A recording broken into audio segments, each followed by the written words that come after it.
ഉണ്ടാക്കുന്ന home made kulfi. കുൽഫികൾ പലതരണ്ട്. അപ്പൊ പുറമെന്ന് വാങ്ങുന്ന കുൽഫി എന്ന് പറഞ്ഞാൽ പലവിധ കംപ്ലൈന്റ്. പണ്ട് ഞാൻ കൽക്കട്ടപ്പെട്ട ഒരു കുൽഫി അയച്ചപ്പോ ആകെ വയറ്റ് നോക്കട്ടെ. ഇത് നമ്മളൊരു നാച്ചുറൽ വെറൈറ്റി കുൽഫി.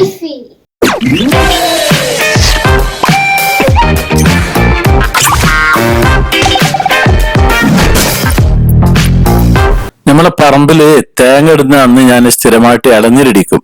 അപ്പൊ ഞാൻ ഇളനീരിട്ടിട്ട് അതിന്റെ വെള്ളം കുടിച്ചിട്ട് അതിന്റെ കാമ്പാണിത്. ഇത് ഏകദേശം ഒരു 3 എണ്ണത്തിന്റെ ഉണ്ട്. നമുക്കിത് മൊത്തം വേണ്ട. അപ്പൊ നല്ല ഫ്രഷ് പാലും പിന്നെ പഞ്ചസാരയും വേണം. അത് ഞാൻ മിക്സിയിൽ അടിക്കുകയാണ് നല്ലോണം. ഇത് കുൽഫീന്റെ ഒരു അച്ച് നമുക്ക് മേടിക്കാൻ കിട്ടും. ഇത് 4 എണ്ണത്തിനുള്ളതിന് ഏകദേശം 65 രൂപയാണ് ഇതുള്ളത്. അപ്പൊ ഇത് 4 എണ്ണമുള്ളുണ്ട്, 8 എണ്ണമുള്ളുണ്ട്. അപ്പൊ ഞാനത് ചെറുത് ഒന്ന് വാങ്ങിയിട്ടുള്ളതാണ്. മോളെപ്പോഴും പറയും കുൽഫി ഉണ്ടാക്കണം എന്നുള്ള ആൾക്ക്. അപ്പൊ അതാണ് അതിന്റെ അച്ചാണ് ഈ കാണുന്നത്. അപ്പൊ ഞാൻ മിക്സിയിൽ അടിച്ചിട്ടുണ്ട്. അപ്പൊ ഇത് ഓപ്പൺ നല്ലോണം കഴുകി വൃത്തിയാക്കിയിട്ട് അതിന്റെ ക്യാപ്പൊക്കെ ഊരി വെച്ചിട്ട് അധികം കട്ടി ഉണ്ടാവരുത്, അധികം ലൂസ് ആവാത്ത മോഡല് ഇപ്പൊ ഞാനിത് അടിച്ചിട്ടുണ്ട്. അത്യാവശ്യം നല്ലോണം മധുരം വേണം, അല്ലെങ്കിൽ എന്താ വെച്ചാൽ ഇതിന് ടേസ്റ്റ് ഉണ്ടാവില്ല. അപ്പൊ ഇളനീരിന്റെ കാമ്പും പിന്നെ പാലും പഞ്ചസാരയാണ് ഇതുള്ളത്. ഇളനീർ വെള്ളം ഞാൻ കുടിച്ചു കഴിഞ്ഞിരിക്കുന്നത്.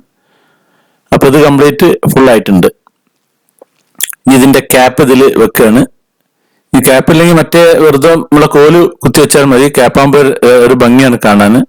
അപ്പൊ 4 എണ്ണത്തിനും ഞാൻ ക്യാപ്പ് വെച്ചിട്ട് ഞാനിത് ഫ്രീസറിൽ വെക്കാൻ പോവാണ്. ഫ്രീസറിൽ ഏകദേശം ഒരു 17 മണിക്കൂർ വെക്കണം.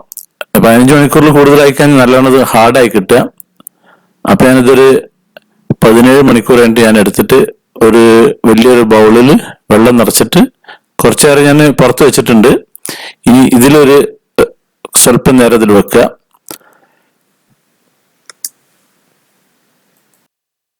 അപ്പൊ ഇതിന്റെ ടോപ്പ് ഞാൻ ഊരാൻ പോവാണ്. അപ്പൊ ശരിക്കും കൊണ്ട് കിട്ടും. മറ്റേ ടൈറ്റ് ആയിട്ട് അവിടെ അങ്ങനെ ഒട്ടി നിൽക്കും. ഒരു ഗ്യാപ്പിൽ അങ്ങനെ കിട്ടും. കണ്ടല്ലേ, നല്ല സൂപ്പറാണ്. നല്ല ഷേപ്പും കാര്യങ്ങളൊക്കെ ഉള്ളതാണ്. മോൾക്ക് ഭയങ്കര ഇഷ്ടമാണ് ഈ കുൽഫിയെ. പുറമെന്ന് ഞാൻ അങ്ങനെ കുൽഫി അധികം വാങ്ങി കൊടുക്കാറില്ല. ഇതുപോലെ നമുക്ക് ചക്ക കൊണ്ട് ഞാൻ വേറെ ഒരു ദിവസം ഉണ്ടാക്കിയാണ്. ചക്ക നല്ലവണ്ണം അങ്ങോട്ട് മിക്സിയിൽ അരച്ച് അതിൽ സ്വല്പം പാലും കൂട്ടിയിട്ട് പഞ്ചസാര ഇട്ടിട്ട് ഇട്ടതാണ്. ഇതേപോലെ മാംഗോ നമുക്ക് ചെയ്യാം, പിന്നെ പൈനാപ്പിൾ ചെയ്യാം, റോസ് മിൽക്ക് ചെയ്യാം.